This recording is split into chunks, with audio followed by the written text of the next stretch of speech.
Ceci est un livre audio autogénéré par Google. Colloques et rencontres. Le secteur colloques et rencontres des éditions L'Harmattan s'est fixé pour but de publier des ouvrages universitaires à caractère collectif dans le cadre de 3 rubriques thématiques. Lettres et sciences humaines, droit, économie et AES, sciences et santé. Ce secteur a la double vocation de donner un cadre éditorial cohérent aux chercheurs, tout en permettant l'élargissement de leur audience. Déjà paru. Éric Agbessidir, Art et innovation sociale. Définition citoyenne et territoriale, 2021. Éric Agbessidir, Voilé. Quand l'art dévoile l'incommunication, 2020. Jorge Juan Román Hernández, Dominique L'Huillier, José Newton Garcia de Arauco, Andrea Pujol Dir, Subjectivité et travail. Entre mal-être et bien-être. Subjetividad y trabajo. Entre el malestar y el bienestar. Subjetividad e trabalho. Entre malestar e bem-estar, 2020. Alain de Polis, Alain Mola, Jean Navarro Dir, L'agir pluridisciplinaire, éthique et réflexivité 2020. Hassan Fawzi, Mohamed Kachani et Wissal Anir Dir, Migration, représentation sociale et stéréotypes, 2020.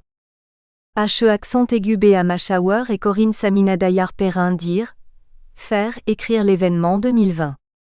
Florence Padovani et Benjamin Lizaniuk Dir, Les gestions des transitions. Anticiper, subir, réagir, planifier 2019. Jules Lamar et Edith Moukakayumba, La question des régions en géographie. Perspectives internationales 2019. Gwendoline Lardeux et Odina Benoît, Dir, PMA et GPA. Comprendre pour agir 2019. Claire Chaplier et Anne-Marie O'Connell, Épistémologie à usage didactique, langue de spécialité, secteur Lansade, 2019. Préface. Benamara Khalid, Université Ibn Zor, k.benamara@uiz.ac.ma. Il est unanimement admis que le tourisme à plus d'un titre participe activement à l'économie mondiale et se présente comme une industrie lourde, dans laquelle des masses importantes de capitaux sont investis pour de longues années. Selon l'OMT, la contribution directe du tourisme et des voyages au PIB mondial est de l'ordre de 3,6%. Cependant, le tourisme demeure une industrie spécifique du fait que c'est un secteur particulièrement sensible, et sa vulnérabilité à un certain nombre de mutations aussi bien économiques, écologiques, sociales, etc., constitue une certitude pour les pays ayant fondé le développement de leurs économies respectives essentiellement sur ce secteur. Il importe donc pour les pays à vocation touristique, de prendre conscience de ces mutations et de revoir d'une manière permanente leur politique touristique et les stratégies mises en place à cet effet. Le présent ouvrage collectif regroupe une partie des contributions des participants à la 4e édition du colloque international « Tourisme, aménagement du territoire, architecture responsable et politique RSE » tenu à l'université privée d'Agadir, Universiapolis du 24 au 26 mars 2020. Il est le résultat d'une fructueuse collaboration entre l'Institut supérieur du tourisme de l'hôtellerie et de l'alimentation, ISTHIA, et le Centre d'études et de recherche Travail Organisation, Pouvoir, CERTOP, de l'Université Toulouse Jean Jaurès ainsi que l'unité mixte de recherche Espace pour le développement d'Avignon Université, ESPACEDEV, France. Dans une perspective interdisciplinaire et internationale, ce colloque qui a réuni des chercheurs de nationalités et d'horizons scientifiques différents, avait pour objectif d'interroger le rôle du tourisme dans le système territorial, les questions de l'ingénierie et de l'aménagement touristique du territoire en tant que figure cristallisant la transformation du rôle de l'État, du secteur privé et de la société civile et des '. Analyser les stratégies RSE des entreprises touristiques qui gravitent autour du tourisme et leurs impacts sur le développement territorial durable. Analyse empirique de la relation entre tourisme et compétitivité à travers l'indice de compétitivité de l'industrie du tourisme et des voyages, TTCI, du Forum économique mondial, exemple de la destination Maroc. Nul n'ignore que le secteur du tourisme et du voyage est devenu une industrie qui concurrence les plus grandes industries mondiales, en créant de la richesse, de l'emploi et de la valeur ajoutée. Toutefois, Cette industrie ne peut prospérer qu'en se réinventant, en se transformant pour prendre en compte les nouveaux défis liés à la concurrence dans ce secteur. En effet, il faut reconnaître que la concurrence est devenue tellement rude qu'il ne suffit plus d'avoir un beau pays qui recèle de nombreuses potentialités comme nos responsables aiment à le répéter, mais qu'il faut savoir en permanence avoir des idées, créer, innover et promouvoir pour se hisser ou garder une place de choix dans le secteur du tourisme et du voyage. La compétitivité touristique est un concept dont l'importance n'est plus à prouver. La plupart des travaux de recherche empirique et théorique menés sur ce thème l'ont abordé jusqu'ici sous diverses perspectives.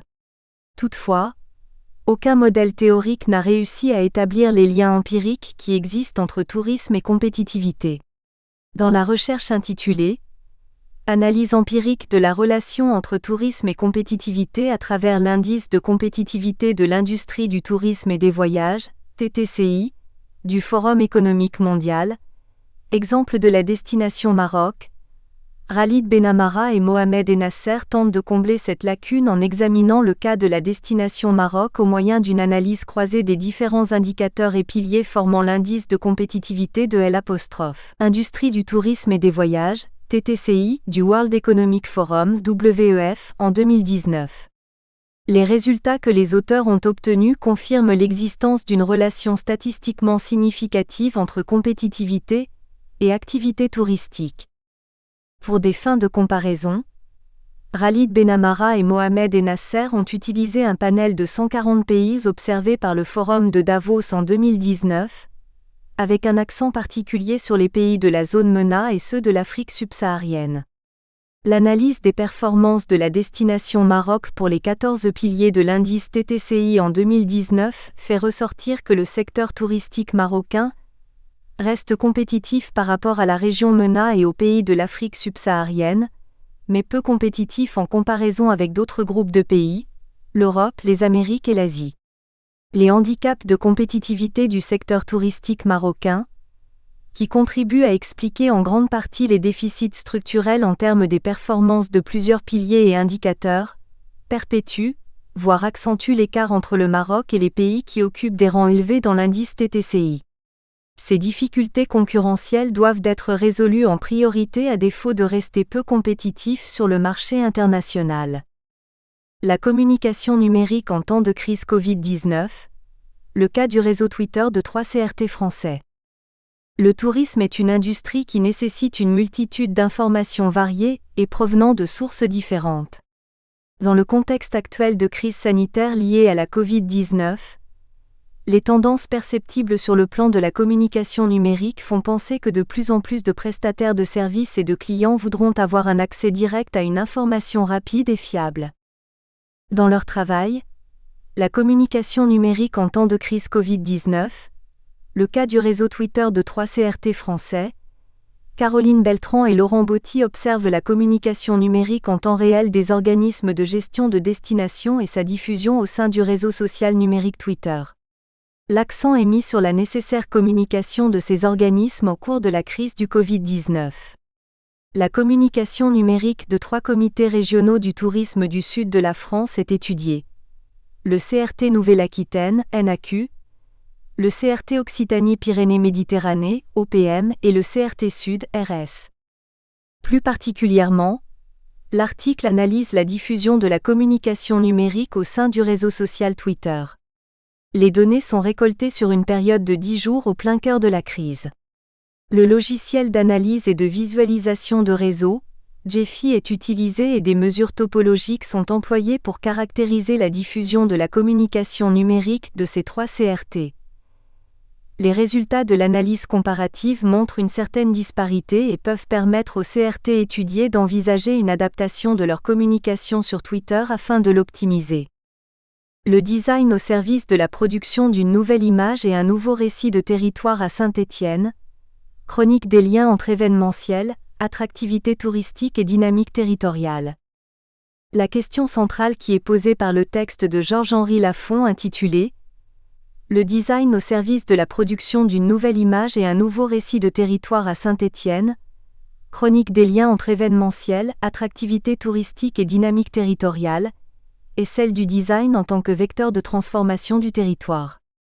Au travers du récit de la production d'une nouvelle image adressée autant aux populations locales qu'aux touristes, l'auteur tente d'analyser le système ressources, acteurs, stratégies et actions à l'œuvre dans le processus de transformation de Saint-Étienne et son agglomération.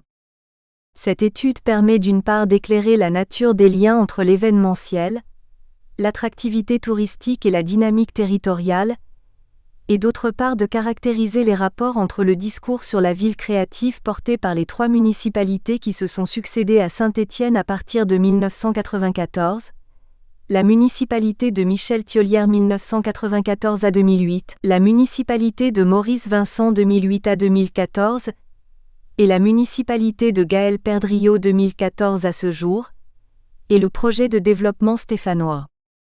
En ce qui concerne plus spécifiquement la politique touristique développée à Saint-Étienne et dans la métropole, celle-ci semble illustrer les tendances observées par les chercheurs en tourisme qui analysent les nouvelles formes de relations entre tourisme, urbanité et identité urbaine et territoriale, Anderson 2007, Naras et Stock 2012 et Duhamel 2016. Aujourd'hui, visiblement, si les aspirations et attentes semblent se démultiplier du fait de la mondialisation, de la métropolisation et de l'individuation, elles se caractérisent toutes par le même désir d'une forte contextualisation du séjour, d'authenticité où le touriste semble ne plus vouloir être pris justement pour un touriste. El paisare como recurso estratégico, diseño de ruta turística en la provincia de Chañarol, région de Atacama, Chili. Le paysage, naturel ou bâti, est l'une des matières premières non renouvelables de l'activité touristique. L'une des caractéristiques de l'économie touristique, c'est que les entreprises ou équipements ont besoin pour leur succès de sites exceptionnels, naturels, patrimoniaux, architecturaux ou culturels, qui recèlent encore une immense capacité d'accueil disponible, et pourraient, à long terme, être mis en valeur de façon intensive.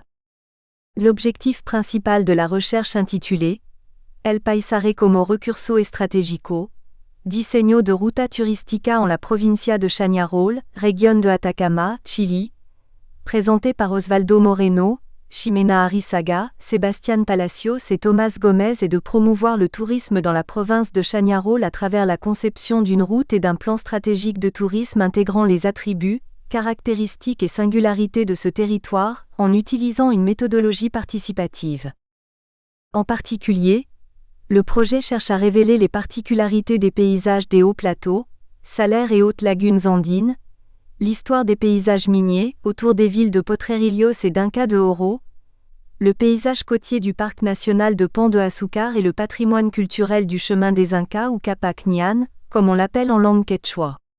En ce sens, la route proposée est pensée comme un plan d'aménagement orienté à promouvoir des sites uniques d'une valeur naturelle et culturelle particulière, à partir desquels il est possible de projeter des services, des équipements et des infrastructures permettant une nouvelle utilisation du territoire qui ouvre des perspectives de développement local.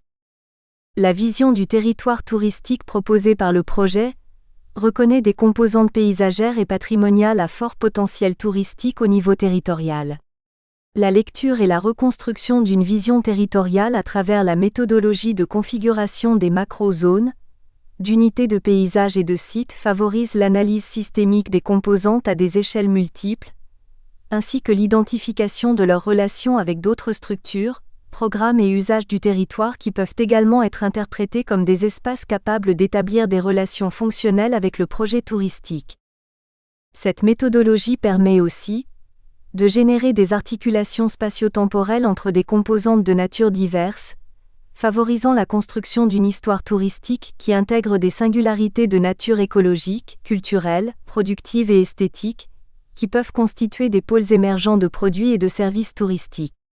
Ce processus de lecture, d'interprétation et de projection d'un territoire touristique intégré, transversalement de la montagne jusqu'à la mer, se constitue comme une plateforme importante pour promouvoir la diversification productive de l'économie provinciale et régionale, en installant le tourisme comme un axe de développement qui en même temps détermine une voie stratégique pour la conservation et la protection du paysage.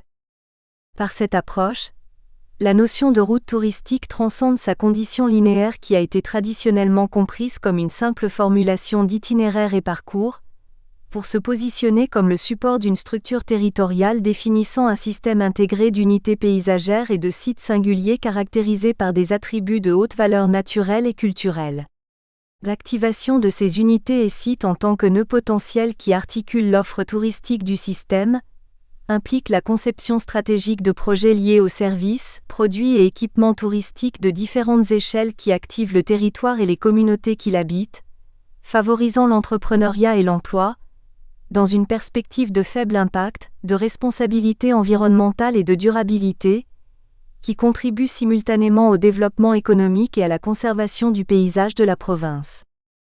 Quelle approche théorique pour l'étude des facteurs d'adoption de la responsabilité sociétale des entreprises ?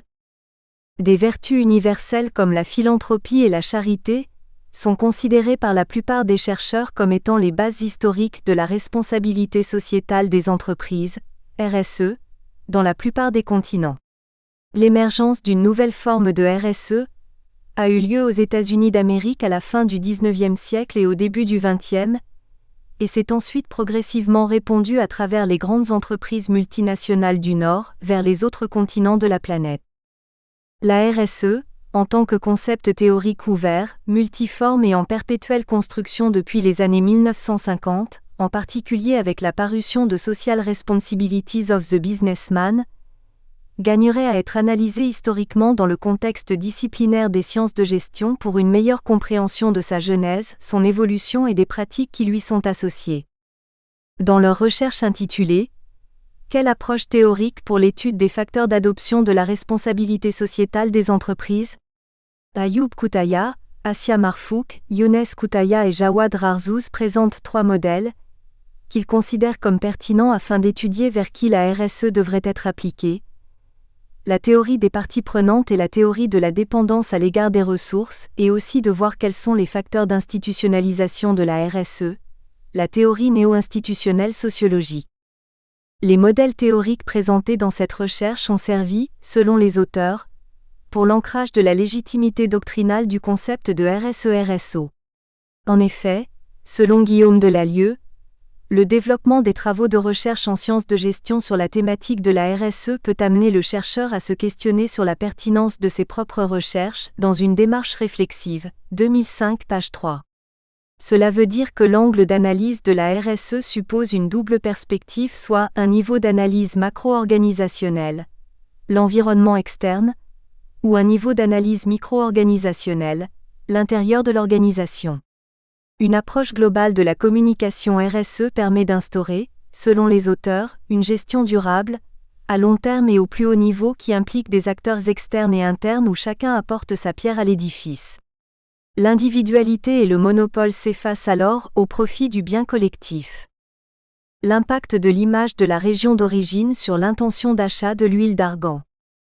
La recherche marketing portant sur l'image de la région d'origine, en tant qu'indicateur de la qualité susceptible d'influencer le choix des consommateurs, s'est développée au cours des 2 dernières décennies.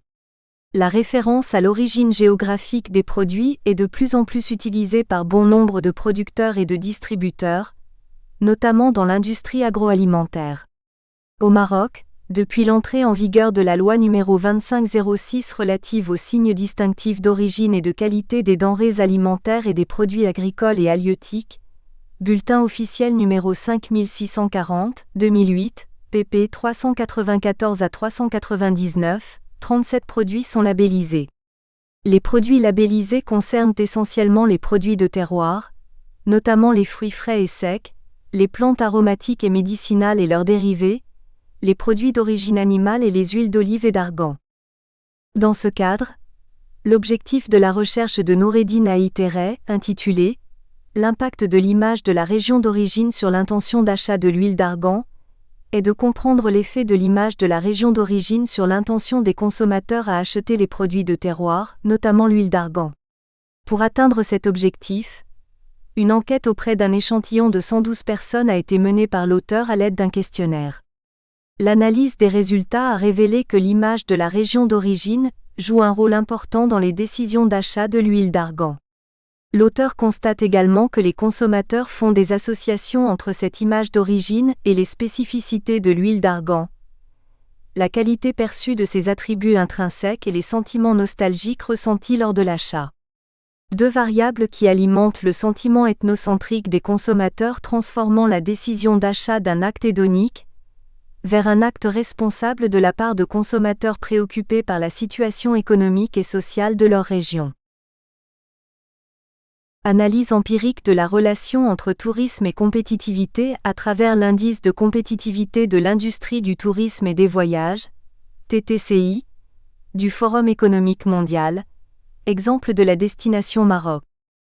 Khalid Benamara, Université Ibn Zor, k.benamara@uiz.ac.ma. Mohamed Nasser, Université de Picardie Jules Verne, et nassermohamed@gmail.com. Résumé. La compétitivité touristique est un concept dont l'importance n'est plus à prouver. La plupart des travaux de recherche empirique et théorique menés sur ce thème l'ont abordé jusqu'ici sous diverses perspectives. Toutefois, aucun modèle théorique n'a réussi à établir les liens empiriques qui existent entre tourisme et compétitivité.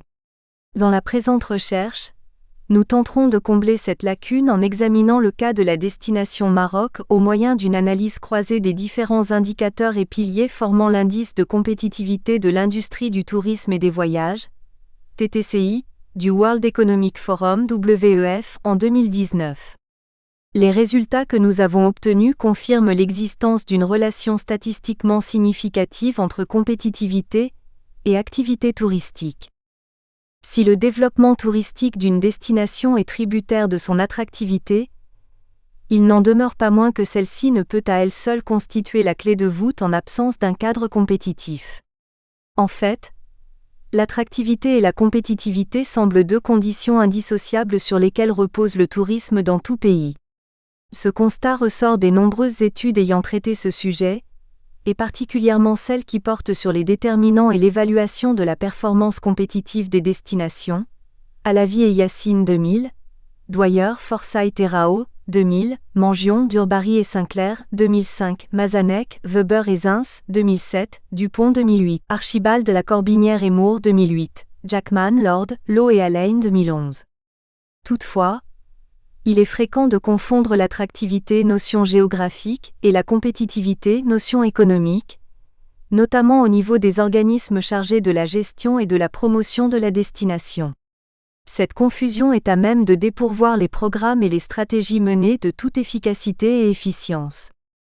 Dupera et McCallum considèrent que pour une destination donnée, la compétitivité du tourisme correspond à la capacité du lieu à optimiser son attractivité pour les résidents et les non-résidents, afin de proposer aux consommateurs des services touristiques de qualité, novateurs et attrayants, bon rapport qualité-prix, et de gagner des parts de marché sur le marché intérieur et mondial, tout en garantissant que les ressources disponibles à l'appui du tourisme sont employées de manière efficiente et durable, 2013 page 7. De ce fait, une destination peut être hautement attractive, comme l'est par exemple la Suisse sur le marché japonais, mais les facteurs de l'offre en Suisse, liaison aérienne, capacité d'hébergement, affaiblissent sa compétitivité sur le marché japonais, Dupont 2008 page 4. Dès lors, il est indispensable aux responsables et aux acteurs concernés par le développement touristique d'une destination de maîtriser les paramètres de la compétitivité du tourisme. Par maîtrise, nous entendons d'abord l'identification de ces paramètres, leur suivi par la mise en place d'une veille stratégique tenant compte du marché concurrent, et enfin l'intégration des indicateurs de la compétitivité dans tout programme ou plan d'action élaboré à cet effet.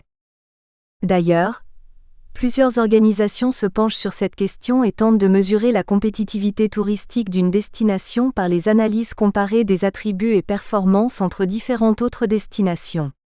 D'où l'intérêt de cette étude, qui porte sur le cas de la destination Maroc en termes de compétitivité. Quelle place occupe-t-elle au niveau de la compétitivité du tourisme mondial ? Quels sont les indicateurs forts de sa compétitivité et quelles sont ses faiblesses ? Comment expliquer les tendances fluctuantes de l'évolution ou du recul de certains de ces indicateurs ? Enfin, entre 2015 et 2019, et en tenant compte des performances des économies mondiales incluses dans l'indice TTCI du WEF, quels sont les points forts à consolider et les points faibles à améliorer ? Le plan de cette étude consiste lors d'un premier chapitre à présenter les concepts de destination et de compétitivité.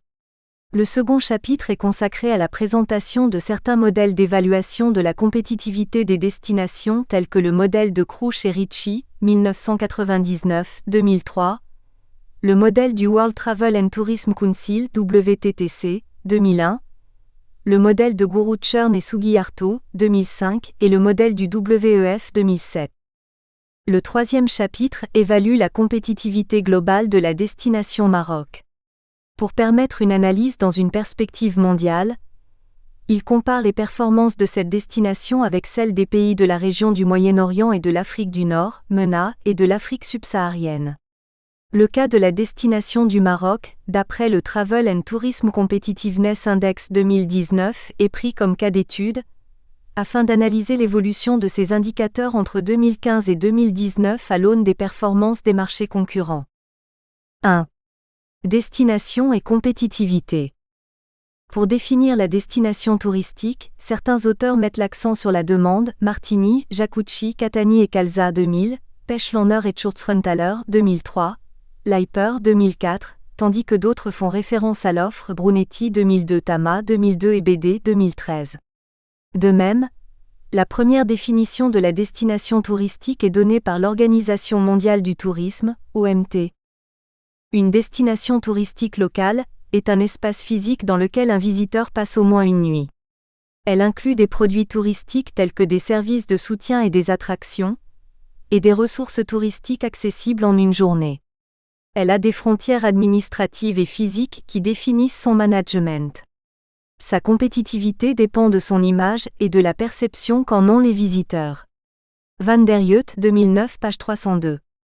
Cette définition ne tient compte que de la demande. Elle est complétée par la suite en y intégrant la composante de l'offre. La destination principale d'un voyage se définit comme l'endroit visité qui tient une place centrale dans la décision de faire le voyage. OMT 2015, page 12. Il est aussi intéressant de citer la définition de la destination touristique proposée par l'OCDE. Une destination est une zone géographique, lieu, région, pays, qui est choisie par un visiteur ou une catégorie de visiteurs en raison de la gamme d'attractions, d'hébergements, de lieux de restauration et de divertissement ou activités qu'elle offre. OCDE 2013, page 40. 1.1. La structure d'une destination touristique. Il ressort des définitions précédentes que la destination intègre plusieurs éléments. Ainsi, certains auteurs évoquent la destination en tant qu'espace physique délimité, Ritchie et Crouch, 2003, Kozak et Andreu, 2007. D'autres l'aperçoivent en tant qu'image, Crompton, 1979, Kotler, Heider et Rhin, 1994 et Lipping Kai, 2002. D'autres identifient la destination en fonction du réseau d'acteurs, Camprubi, Gia et Coma, 2008, Capriello et Rotterdam 2008 et Fiol, Oakley et Weiss, 2000, ou en fonction des attentes des parties prenantes et des contraintes de l'environnement, Botti et Pépoche, 2012. 1.1. La destination est un espace physique délimité. La destination recouvre plusieurs territoires et aires géographiques. Pour Ritchie et Crouch, la destination recouvre plusieurs territoires allant de la macro-région représentant plusieurs pays, Asie du Sud-Est, Europe, Afrique, etc., en passant par le pays Espagne, France, Italie, etc., et les régions Provence-Alpes-Côte d'Azur, Toscane, Catalogne, etc., jusqu'à une ville, Paris, New York, Monaco, etc., ou un site touristique de premier plan, Tour Eiffel, Cité interdite, Pont Golden Gate, etc. BD 2013, pp 36 am 37. Pour Kozak et Andreu 2007, la délimitation administrative de la destination est loin de préoccuper les touristes, d'autant plus que seul un nombre relativement faible voyage au niveau d'une macro-région ou un pays tel que l'Espagne, les États-Unis, etc. Traduction libre. Néanmoins, cette délimitation est corrélativement liée au facteur le plus fort qui forme la singularité de cette destination. Ainsi, ce périmètre correspond à des frontières administratives, nations, régions, si elles traduisent des orientations culturelles fortes, au même titre qu'il peut représenter des caractéristiques géographiques spécifiques ou locales, les Alpes, les Pyrénées, le Grand Canyon, etc. Cette dichotomie peut entraîner, au sein d'une même zone géographique, l'existence de deux régions distinctes, l'une créée selon des critères politico-administratifs et l'autre qui répond à des particularités touristiques. La destination perçue comme une image. La destination est avant tout une image que le touriste ou même l'habitant conçoit sur un territoire donné. Kotler, 1991, définit cette image comme la somme des croyances, idées et impressions qu'une personne a d'une destination. Page 570, cité par Devant et Fortin, 2011, page 62. La destination est formée autour du savoir détenu au sujet d'un lieu et une série de perceptions de nature émotionnelle et effective que le touriste conçoit d'après une ou plusieurs expériences vécues, ou tout simplement saisies d'après les guides, cartes ou autres médias, et particulièrement les médias sociaux, principaux médiateurs des destinations aujourd'hui. Pour Li Ping Kai 2002, cité par Marcha et Camélis 2017, l'image est décrite comme l'ensemble des perceptions d'une destination, reflétée par les associations contenues dans la mémoire du touriste, page 45. Toutes ces définitions s'accordent sur le principe que l'image soit une perception émanant du touriste, et non le résultat de l'action promotionnelle ou marketing menée par les opérateurs d'un territoire. Dès lors, il faut distinguer entre l'image conçue par le touriste et celle promue et véhiculée par les acteurs d'une destination. Malheureusement, il est fréquent que l'image projetée prenne le pas sur l'image émergente, sans que cette dernière soit la plupart du temps analysée précisément. Gagnon, 2007, page 3. Plus ces deux images se confondent, mieux la destination en profite. Georges Casse l'exprime en d'autres termes. L'image fait fonction de médiation, reproduction, représentation vis-à-vis d'un réel qui lui préexiste, mais d'un même mouvement, elle contribue à le plier aux stéréotypes qu'elle est habile à diffuser. En un mot, pour que l'image illustre le réel aussi étroitement que nécessaire, il faut que le réel s'attache à confirmer l'image. 1974, page 9. C'est là où réside l'enjeu principal auquel est confrontée toute stratégie de marketing de la destination. La multiplicité des acteurs et la diversité de leurs intérêts font obstacle à la mise en avant d'une image conçue autour d'un attrait fort endémique, dont découlent les autres spécificités du territoire. 1.1.3. La destination est un réseau d'acteurs. Le tourisme est passé d'une activité linéaire séquencée en plusieurs prestations, exercées séparément et indépendamment, à une activité complexe dont les services sont fournis simultanément en packages touristiques et dont la qualité de chaque prestation impacte tout le processus de servuction. Dans leur article intitulé « Destination Networks and Induced Tourism Image », Raquel Camprubi, Jomgia et Jordi Coma, 2008, estiment que l'image de marque d'une destination est d'autant plus importante que la coopération entre les acteurs est forte. D'où l'importance de constituer un réseau de relations denses avec un haut niveau d'interaction, afin d'obtenir un avantage marketing sur les concurrents. Dans le même registre, Capriello et Rotterdam 2008 démontrent dans leur article intitulé « A Marketing Management Model for Wildlife Tourism Destination », le rôle du réseau dans le développement de la destination.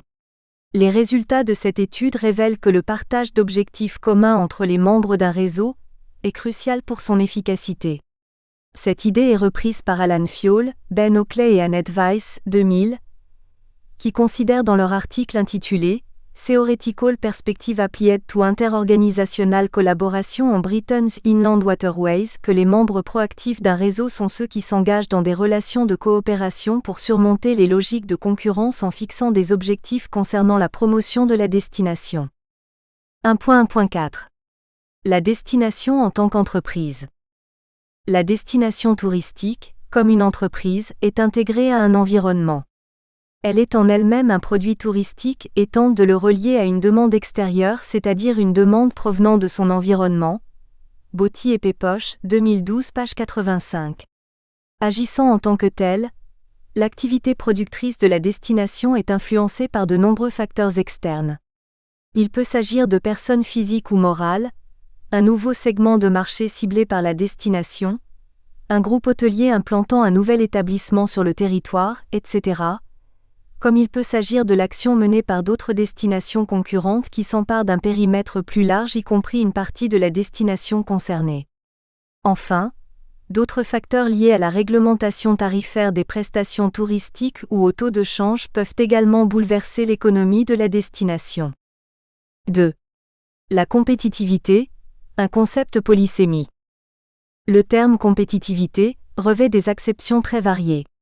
C'est probablement l'une des notions économiques les plus utilisées, non seulement dans l'industrie touristique, mais aussi dans les domaines de l'économie, de la gestion, du management et de la politique publique. La compétitivité est un concept qui peut être décliné à différents niveaux, produits, entreprises, industrie, territoire, et pour ce dernier niveau, à différentes échelles spatiales, locales, régionales, nationales, voire parfois supranationales. Bellone et Chiappini 2016 page 11. 2.1. La compétitivité, cadrage théorique. Les économistes sont très réticents à aborder le thème de la compétitivité.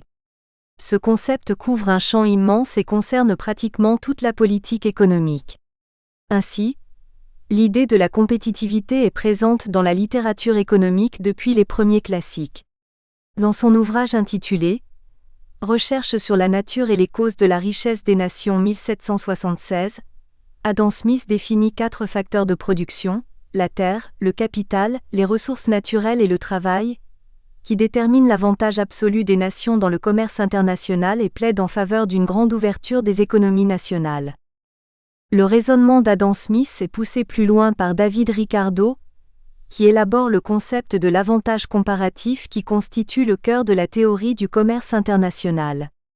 Le principal apport de Ricardo est d'avoir démontré que les nations abondamment dotées en facteurs de production, dotation factorielle, utilisées dans un processus de production ont généralement un avantage comparatif sur d'autres qui en sont moins pourvues. Dupont 2012.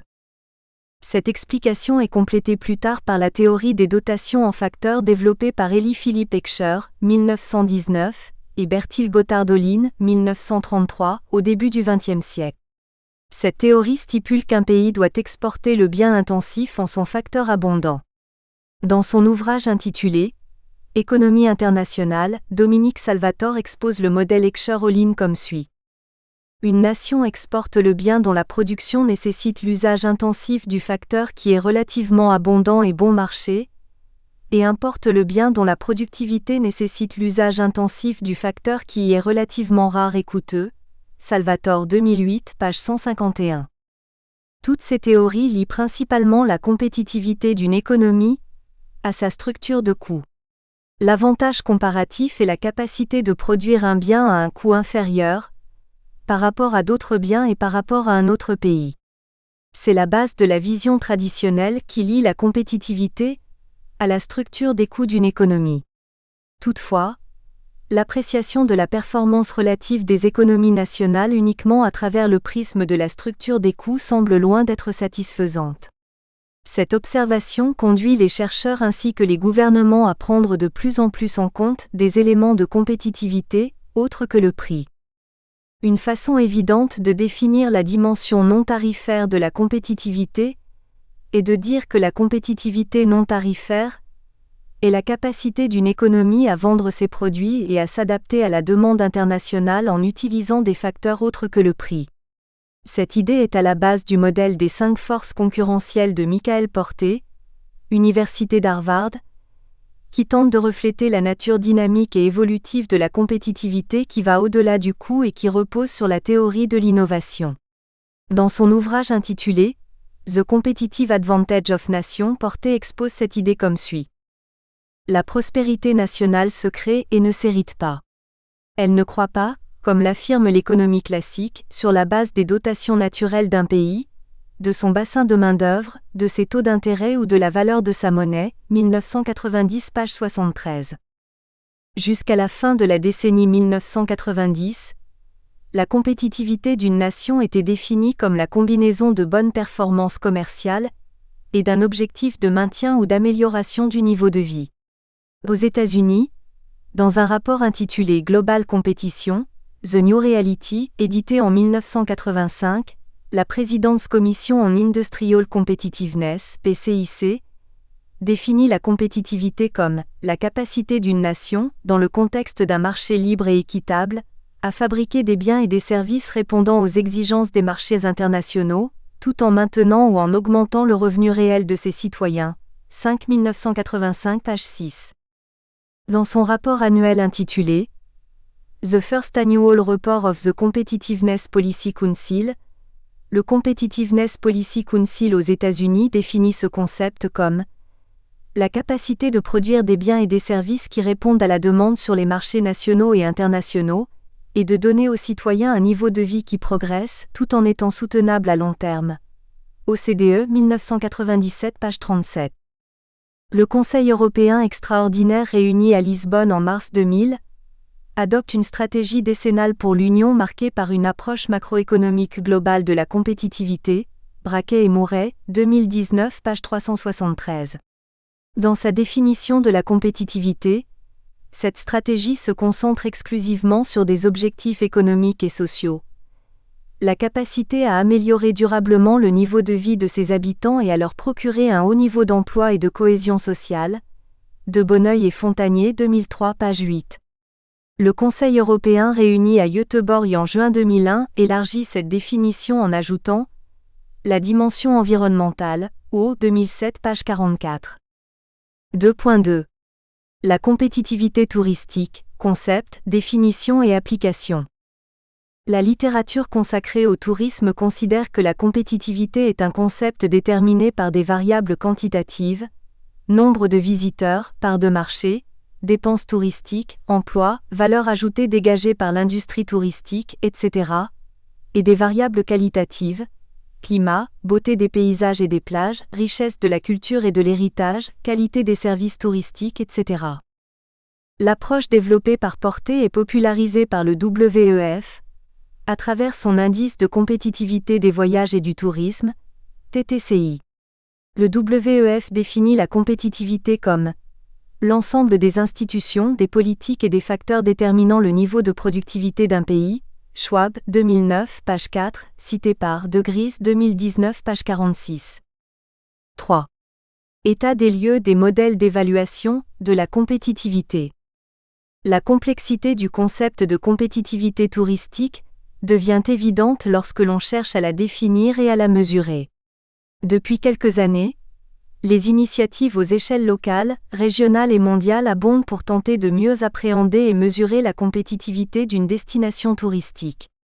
Les méthodologies employées diffèrent d'une étude à l'autre selon les approches, d'autant plus que les facteurs qui influencent la compétitivité et les variables qui interviennent dans sa composition changent rapidement. Toutes ces difficultés rendent difficile la préparation d'une grille d'indicateurs de la compétitivité.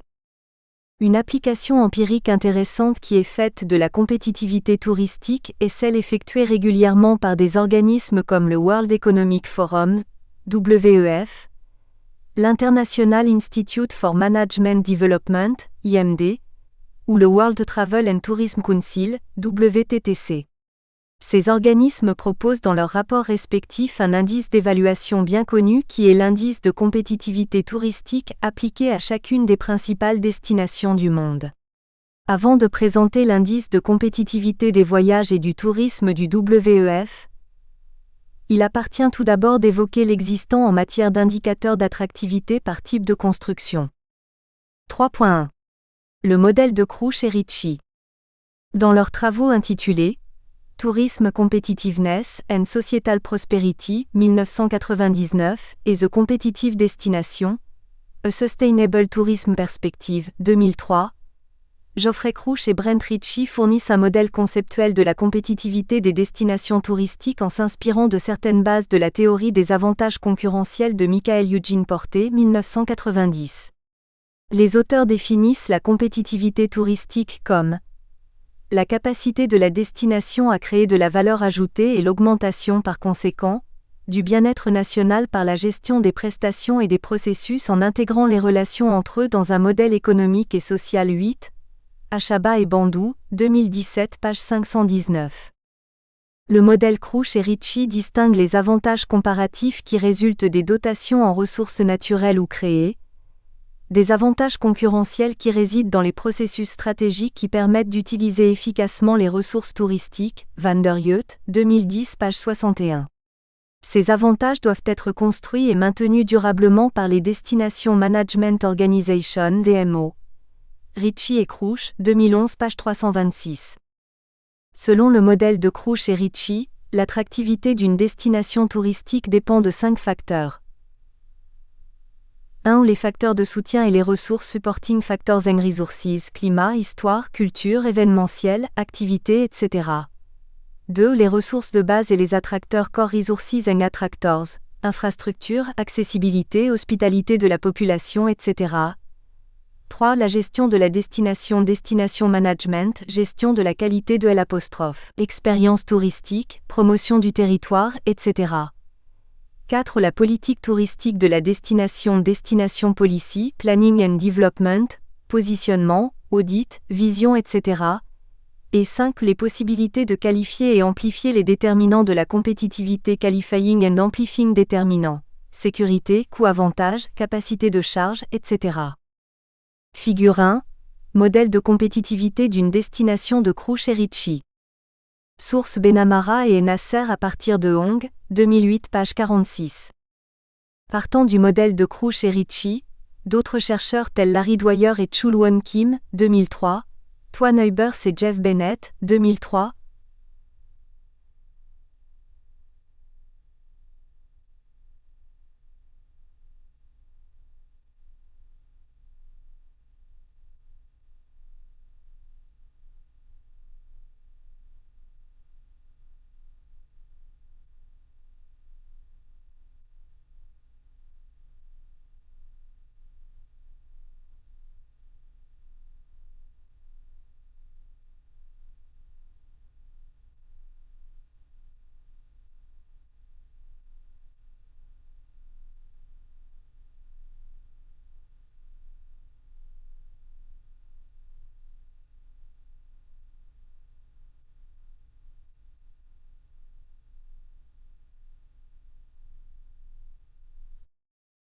.2 L'indice de compétitivité des voyages et du tourisme du WTTC. L'Institut de recherche Christelle Dehaene Tourism and Travel, TTRI de l'Université de Nottingham, sur instruction commanditée par le WTTC, a développé en 2001 l'indice de compétitivité des voyages et du tourisme, TCI, Pike 2007 page 41. Cet indice dont la valeur varie de 0, pays le moins compétitif à 100, pays le plus compétitif, Chaponnière et Lautier 2005, page 18, est conçu à l'origine pour mesurer le niveau de compétitivité du tourisme dans près de 200 pays à travers le monde, Fernandez et Rivero 2009. Le TCI se compose de 65 indicateurs de compétitivité touristique classés sous 8 sous-indices synthétiques qui permettent d'apprécier la performance de chaque pays relativement aux autres. L'indice de compétitivité des prix. Il s'agit d'une combinaison de l'indice des prix des hôtels et la parité de pouvoir d'achat ajustée au taux de change, l'indice d'ouverture, visa, taxe sur les échanges, l'indice du tourisme humain. Il s'agit d'une combinaison de l'indice de participation au tourisme et l'indice des apostrophes. Impact du tourisme. Ce dernier est similaire à l'indice de l'ouverture commerciale. Il est mesuré comme le rapport de la somme des recettes et des paiements du tourisme au PIB nominal. L'indice des infrastructures qui s'appuie sur des données sur le réseau routier, le niveau sanitaire et l'accès à l'eau. L'indice de l'environnement agrège les données sur la densité de population, les émissions de CO2 et la mise en œuvre des accords internationaux sur l'environnement. L'indice des ressources humaines qui reprend l'indice de l'éducation du PNUD, L'. Indice technologique qui se fonde principalement sur les taux de diffusion des télécommunications. Et l'indice du développement social qui agrège des indicateurs sociaux et des indicateurs de diffusion des médias et d'Internet, Leloup et al. 2012 page 41, Chaponnière et Lautier 2005 page 19. Les 8 indices du WTTC sont générés selon la méthode du Programme des Nations Unies pour le développement, PNUD, comme indiqué dans ses rapports sur le développement humain. Dans cette approche, la performance X est mesurée en appliquant la formule suivante. Dans leur article intitulé « The Competitiveness of Selected Caribbean Tourism Markets », Roland Craigwell et Delille Worrell, 2008, ont utilisé l'indice TCI du WTTC pour mesurer et comparer la compétitivité touristique entre les principales destinations de la Caraïbe. 3.3. Le modèle de Gourochoum et Sugiarto. Nishaal Gurutchern et Guntur Sugiarto se sont inspirés du modèle de Ritchie. Nous espérons que vous avez apprécié cet aperçu. Pour continuer à écouter ce livre audio sur Google Play Livres, utilisez le lien dans la description de la vidéo.